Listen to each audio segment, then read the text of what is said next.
The Power of Kindness, Making a Difference in the World, Part 2. Thank you so much for tuning in, guys. We're building a community. Please like, share, and subscribe.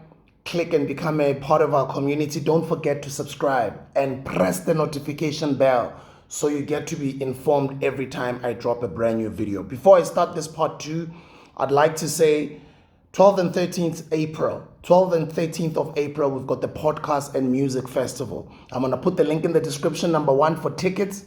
Number 2, for those that have got podcasts and they want to exhibit at our event, you'd like to register. There's a fee that you have to pay. You can click the link in the description so that your podcast, you can become an exhibitor at our event.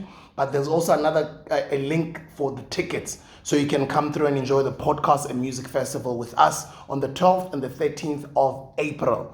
And we've got lots and lots of sponsors, lots of musicians, lots of podcasts, lots of conversations will be happening. I'm looking forward to that one. All right, guys, getting into this Part 2 first, I just would like to share some tips that you guys need to remember before we start.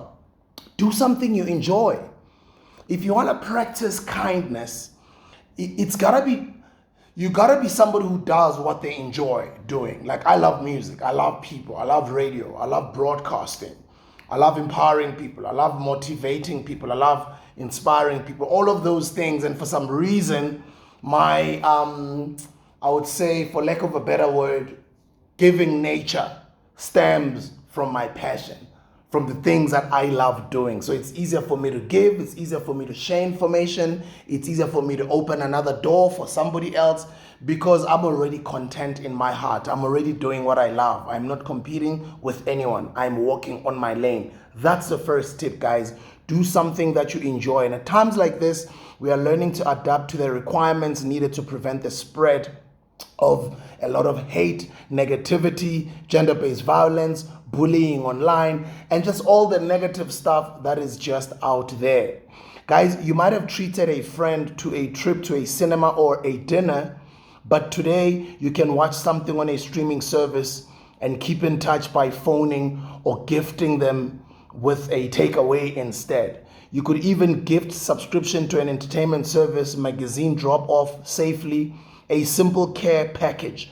You can volunteer at a local place, orphanage, or home, at a youth center. There's just many ways of doing good where you can put a smile on the next person's face. As simple as just buying that McDonald's at a drive-thru, or a Nando's or KFC drive-thru, or at a restaurant.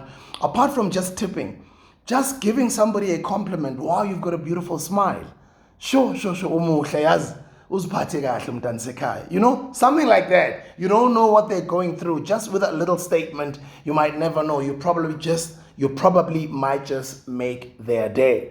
You can share your skills as well with other people, just like what I'm doing online. You can share content that motivates other people. You can do online courses, share with people. You can write books. There's just ways on how you can give. I mean, I think out of all of the books that I've ever sold, almost half of them were given away for free because I give. I can imagine how many cans of Mofi I've also given away for free. I can imagine how much of my money I've given to people, my time, my energy, using my resources and influence and empowering others. And I'm sure you can also do the same. And I'm sure you've been doing it, but just start to do more of it. Because I know a couple of years ago, we were locked in during the COVID-19 coronavirus, and we sort of learned to just bottle ourselves up and just close ourselves in and just learn to be individualistic. And I don't like that. Just, you must be somebody that also thinks of other people. So cabangela abanye abantwana, share your skills, offer help with technology, share recipes of what you're cooking or the healthy stuff that you're eating, whatever is good for you that is helping you. Share that information with other people. Maybe you're sewing a skirt or scrubs for workers. There's all great ways to bring your skills and interests to others. Keep others in mind. We don't call each other anymore. We don't care about one another anymore, guys. As long as we're grand, umnandi, ntotsa khagudi vaya grand, umnandi ngominto zakho zihamba kahle, awunataba le bana ba bang. You can't live a life like that. You're not alone. You're an African child. And we were brought up by an entire village. wa hopola re sampane re gola ka te ba thume next door ba o romarao mama na itse ke tlo kopa ba keng scaftini sela sa tshwikire o tshwere scaftini kana go ba o romile ka sona kopa ile kopa bupi ka mo next door, you know, skule kanjalo, you know. But it takes a village to raise an African child. So always think about others, your peers, people at work, your colleagues, your friends, and people you care about. But you can't be too much though. Just do it up until a certain extent so that you know. Although acts of kindness for other people can make us feel good, we need to also keep in mind why we are doing it, which is for their benefit, not ours. Part of being kind is considering the feelings of others. So it is very important that your kindness is something which others will find helpful. Kindness is something that needs to benefit both parties. See what you can do that others are not doing already. For example, if you want to donate a food bank, see what they need before buying things. If you want to support key workers, check that there is a need where you are. It may be that others in your community need help more urgently, right? And don't overdo it. When you're too kind, people tend to take advantage of you. They tend to take that as a weakness. No matter how much you're practicing godly love, agape love, showing people kindness, being of help, being of service, other people will misinterpret that as weak. And it's just normal human nature that other people will sort of try and take chances with you, or they might just go beyond certain borders. That's why you must always draw a line and teach people how to treat you and tell people off when you have to. Sometimes you have to change and be like, not ngale. Angithi ngithenge pisana ngale sana not le. Ngishilo nokusho eqaleni, come on guys, let's behave. Yabon, sometimes you must just stand your ground and just put people in their place, because if you overdo it, people will see it and they'll feel that energy, and some of them might just not appreciate or take advantage. Or maybe they're appreciating and just in their own human nature, there's just a way where they just want to take advantage of your kindness. And you mustn't allow them to do that. You must always draw the line, guys. It's very important to make sure that we don't overdo it. If we find that we are giving too much of ourselves or have gone beyond our means, it's probably time to take a little step back. It's very easy to give away all of our energy, especially if we are finding things hard ourselves and want to focus on others. Leave enough for you, because you can't keep on overfilling other cups if you're not overflowing. Kindness has to start with yourself. Please, kindness has to start with yourself. Self-care. Look after yourself. You come first. Look after your skin. Look after what you put in this body. This is God's temple, where it's housing this amazing consciousness of yours. So look after it. Look after your consciousness. Look after your consciousness by watching, reading, listening to content that grows you. Spiritual content, positive, love-filled content, or things that grow you, that make you learn. Read books about personal development, books that are good for your mind as well, that stimulate your mind, that help you become a critical thinker.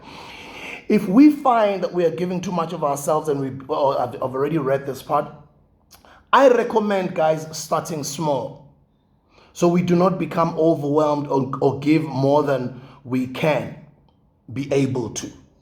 And when I talk about giving, I'm not just only talking about materialistic things or money, your time, your energy, your words. There's a lot of ways on how you can show that you care out there. But once again, guys, don't overdo it. Helping others doesn't have to cost money or take a lot of time. It could start with calling a friend. We haven't spoken in a while. It's good to speak to you. I'm just checking up on you. If you're grand, if I'm Nanda, I know, no problem. Pass my regards to the family. How are the kids? Are you okay? How are you doing? Listen to them. Sometimes other people just want to be listened to. Sometimes other people just prefer talking to a stranger. And they just want somebody to just listen to them, to give them an ear for that 5 minutes, for that 10 minutes in a bus trip or in a train trip or a taxi. Sometimes do listen to other people when they're trying to vent out. You don't know, maybe that person that day was planning to go commit suicide and nobody listens to them. And if maybe you would have just given them an ear and some sort of positive words of affirmation or love or care or courage or motivation, they probably would have changed their decision. Helping others doesn't have a cost to money. or take a lot of time. It could start with calling a friend, as I was just saying. I've already passed it. Get involved with volunteering, guys. How many of you volunteer out there? Do you volunteer in your community? Do you give in your community? Are you involved where you come from? Volunteering is a great way to help others, and research shows that it benefits people of all ages by increasing feelings of self-esteem, social connection, and well-being. If you have friends or neighbors who are finding things difficult at the moment, see what you can do to help. If you have time, especially if you are coming from work and you're full of stress and there's just so much work you've taken home, you could volunteer in your community if it's safe to do so. Mhlambe after span, or mhlambe nje sometimes ufuna ukukhula off from spanning or from your homework, from ama assignment wakho, msebenzi waskolo. You can just take 1 hour and go volunteer locally in your area. Here are some ideas about getting involved. Volunteer for a local community organization. Offer your expertise and support as a mentor for those who are struggling. Check in safely with a neighbor to check if they're doing well and they're okay, and just visit them. See if there's anything you can do to support your children's school or nursery, or offer to read stories or but in homework. Help out. Involve your friends and neighbors in community projects. Offer to skill share with a friend. You could teach a guitar lesson, piano lessons, dance lessons, or a new recipe. Number 7, call a friend that you haven't spoken to for a while. I've already touched on that one. Tell a family member how much you love and appreciate them. Offer a listening ear to someone who simply wants to talk, as I've already said a little bit earlier on. I love you guys. Keep spreading that kindness. Keep doing the Lord's work. And for some reason, karma is real.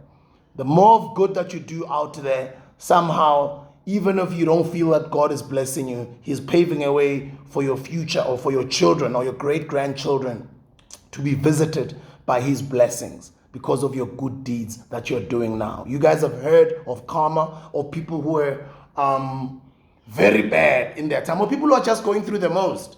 And sometimes they don't understand what is in Tasbalungeli. We don't know. Mhlambe their father was a murderer. Mhlambe their grandfather used to terrorize communities. He was a gangster. He killed a lot of people. So generational karma is there, guys. It does exist. But I'm not trying to scare you. I'm just saying, do good without expecting anything in return. I love you very much. I'll see you on the next video. Danko!